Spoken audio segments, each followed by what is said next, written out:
So dahil cooperative month po ngayong October, mag-share po tayo about sa cooperative. So sabi-sabi po natin, maganda po ang kooperatiba pag inaral po natin.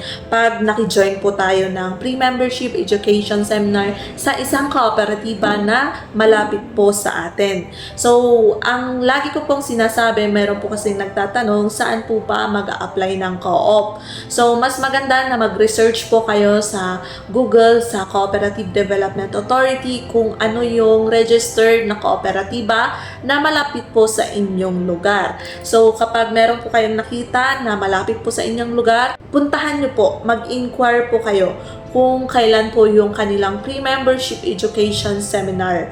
Ang PMES or pre-membership education seminar po kasi, yan po yung parang orientation.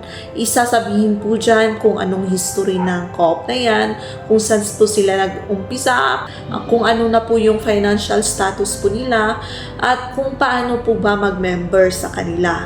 So, meron po yung mga benefit din na sasabihin, ano yung mga benefit natin as a member, as an investor kapag nag-member po tayo sa kanilang kooperatiba. So, co-op is one of the most helpful sa ating economy ngayon.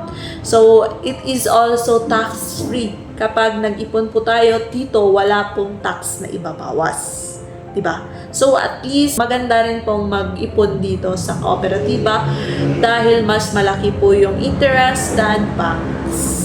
At syempre, kapag sinasabi natin kooperatiba, we are the co-owner of the cooperative.